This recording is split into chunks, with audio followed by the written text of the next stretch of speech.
Ги гледате вестите на Сител. Во студиото со вас Маријан Николовски. Вечерни вести во 9. Добро вечер. Новите цени со покаченото ДДВ за огромен дел од прехранбените производи од денеска за реалност. Вице-премиерот Фатмир Бетичи вели дека покачувањето на данокот за додадена вредност е за производи кои не се здрава храна, но не знае како основни производи стана луксузни. Владата сепак размислува за ревидирање на списокот. Нови повисоки цени добија прехранбените производи кои владата ги смета за луксус. Не се 1000, вели вице-премиерот Бетики, станува збор за над 350 категории. А листата производи чие ДДВ се зголемува за 5% е долга. Маркетите веќе ја добиле и од утринава лепат нови цени. Велат дека ќе им требаат неколку дена за да ги коригираат на сите артикли. Зденки, млечни и сирни намази се продаваат по повисока цена од 2 до 9 денари. Поскапеа и сите видови зачини, мајонезот, сенфот, конзервираната храна, сите компоти, сите видови еврокреми, пудинзи, рибите со исклучок на пастрмката, пангата и осличот, овесните снегулки, сладоледи, сите бомбони, апетисани, чипсот, мастиките за жвакање. Зголемено ДДВ од 5 на 10% има и кај дел од зимницата, односно лутеницата, фефероните, тиквиците, модриот патлиџан. Бетики смета дека листата е коректна. Некои производи биле луксус, а некои не биле здрави.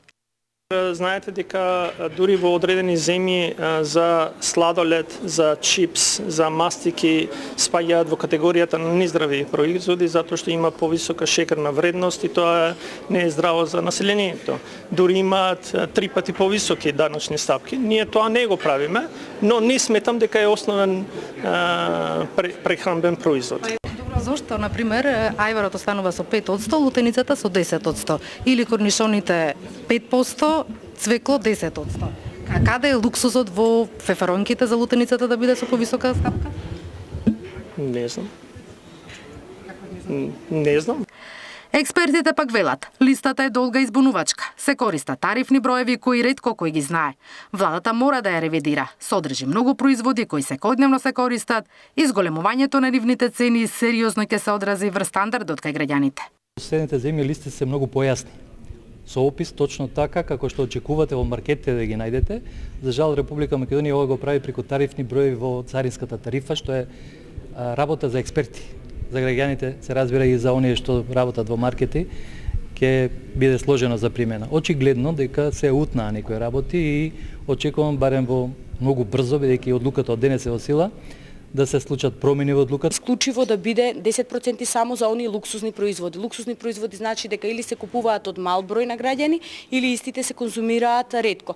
Затоа што во спротивно, доколку е вака како што вие тврдите, во тој случај тоа се коси со намерата за замрзнување на цените и справување со домашните извори на пораст на цените.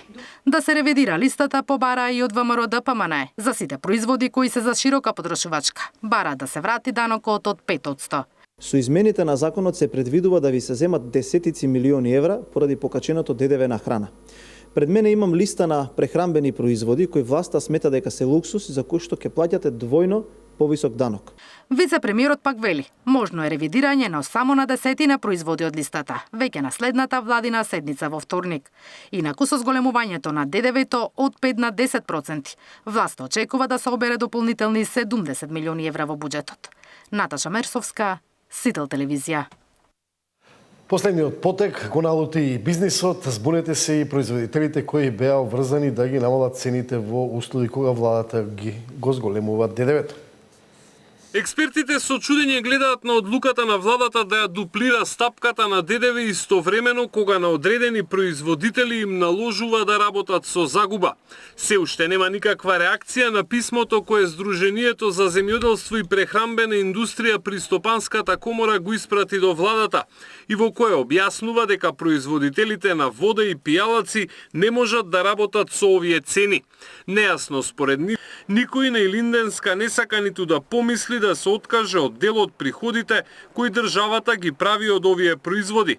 Например, при продажбата на пиво, Македонија е меѓу лидерите во Европа по висината на акцизата која граѓаните ја плаќаат на крајниот производ. Например, акцизата за пиво во Македонија е 350% поскапа од онаа која се плаќа во Германија и Бугарија и над 4 пати од онаа што се плаќа во Романија. Александар Спасовски, Сител телевизија. А најави за нови покачувања на цените, овој пат на возилата. Владата подготвува зголемување на акцизата на возилата според информациите кои ги доби Сител. Новите правила предвидуваат раст на акцизите за двојно според планот на владата. Одлуката треба да биде донесена на следна владина седница, а за ова владин тим веќе побара од стопанските комори да испратат своји представници на финални консултации в понеделник по Министерство за финансии. Ова одлука, како што били информирани компаниите, доаѓа по сеопфатни дискусии за измени и дополнување на уредбата за начинот на пресметка на данокот на моторни возила. Според подготвените веќе табели, планирано е растот по основ да биде зголемен на цената на горивата и возилата кои се користат.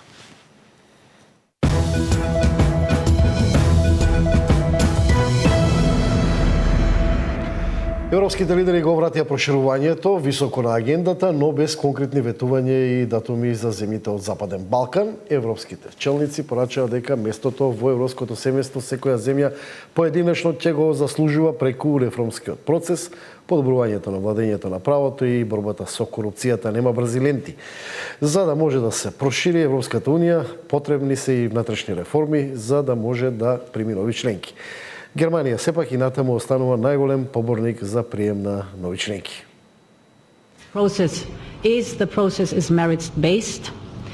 It is no automatism and not one size fits all, but it is individual. There are clear rules, there are milestones that have to be achieved, there are the Copenhagen criteria, which describe what the goal is.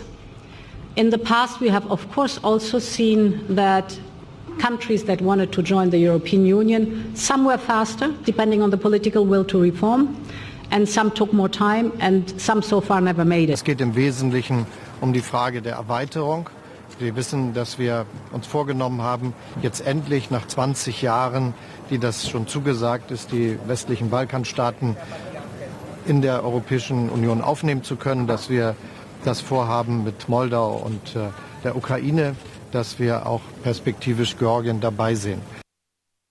А на домашната политичка сцена, подготовки за изборите, в понеделник кумановскиот градоначалник Максим Димитриевски ќе го промовира своето долго најавувано движење како политичка партија Знам за наша Македонија и според нејавите ќе го водат нови сили кои треба да донесат напредок.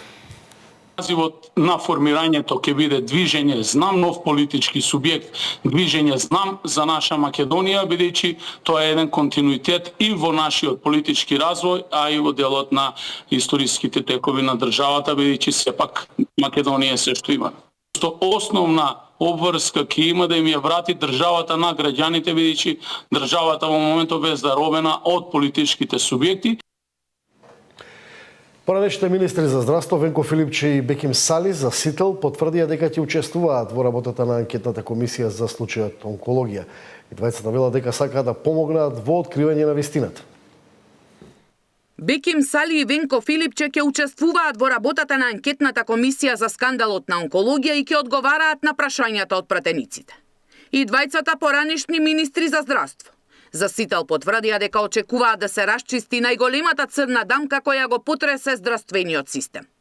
Како поранешен министер за здравство, како што веќе и јавно изјавив, ќе учествувам во работата на анкетната комисија за случајот на клиниката за онкологија. Моите очекувања се во насока и другите поранешни министри, вклучувајќи го и сегашниот, заедно со директори на различни јавни институции, активно да учествуваме на овие седници. Верувам дека нашите колективни напори ќе помогнат да се расветли ситуацијата и да се доведат до неопходните реформи за да се спречат вакви случаи во иднина, вели Беким Сали, поранешен министер за здравство.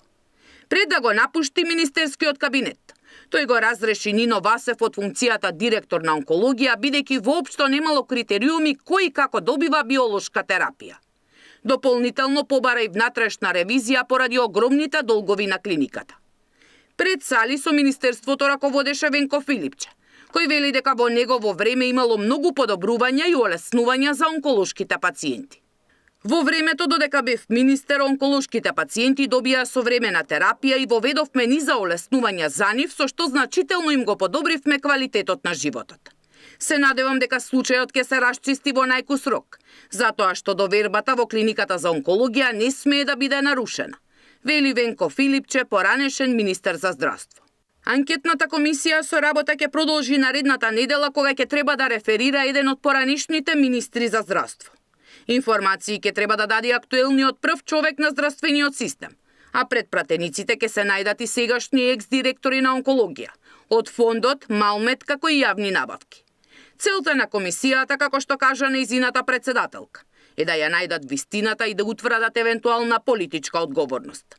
Но од нивната работа треба да произлезат и заклучоци и предлози за системски промени и повеќе да не дојде до вакви скандали. Онколошки пациенти и здравствени работници очекуваат што побрзо да има епилог случајот и да се знае дали и кој се богател на грбот на најтешко болните. Сања Димитровска, Сител телевизија. Компаниите во Македонија како никогаш досега се соочуваат со недостиг на работна рака и сметат дека тоа може да се реши само доколку образованието нуди работна сила која му е потребна на бизнисот. 10 компании од Пелагонискиот регион понудија вработување за 350 лица на отворениот ден, кој што се одржа на Економскиот факултет во Прилеп, во организација на Универзитетот Свети Климент Охридски од Битола, а поддржан од италијанската невладина организација Косава во рамки на проектот ЕНТЕК. Целта е преку ваквото вмрежување на бизнис секторот, академската заедница и граѓанскиот сектор да се овозможи вработување на младите и стопирање на нивното иселување од државава. Треба поголема вклученост на сите организации во креирањето на јавните политики, во креирањето на уписните политики, во креирањето на слободни работни места. Значи, треба всушност бизнис секторот да е во согласност со академската заедница, да се креираат уписните политики според тоа. Покрај индивидуалните напори кои си ги прават компаниите, овде на едно место ги собираме сите студенти, сите потенцијални вработени, каде што ќе можат да си најдат работно место. Компаниите во Македонија како никогаш досега се соочуваат со недостиг на работна рака и сметаат дека тоа може да се реши само доколку образованието нуди работна сила која што му е потребна на бизнис секторот. Треба да креираме општество и образование кое што ќе креира работна сила на потребите на приватниот сектор преди се. Можеме да направиме преструктурирање на работната, потенцијална работна сила за потребите на приватниот сектор во овој момент. УКЛО веќе донело одлука луѓе од приватните компании да може да држат практични предавања на факултетите, за да студентите бидат поподготвени за пазарот на труд. А во платена пракса на студентите се приклучили и општините Битола и Прилеп, на кои што исто така им треба соодветен кадар. Стручњаци од праксата да изведуваат вежби, практична настава на универзитетот. Ние ќе излеземе и со повик наскоро до нив, ќе можат да испраќаат своји кадри. Праксата целосно ги исполни моите очекувања. Навистина е важно што нашата теорија, тоа што сме го знаеле и учеле, можеме да го примениме нели во пракса. Се запознав како е да работиш со клиенти, како е да работиш на вистински проекти, како е да комуницираш правилно, на правилен начин. Одливот на мозоци во Македонија според експертите единствено може да се стопира само преку вакви вмрежувања на сите надлежни чинители во општеството. За Сител, Дарко Штарговски. Тоа е крајот на вести, следните се во 23. Имате пријатна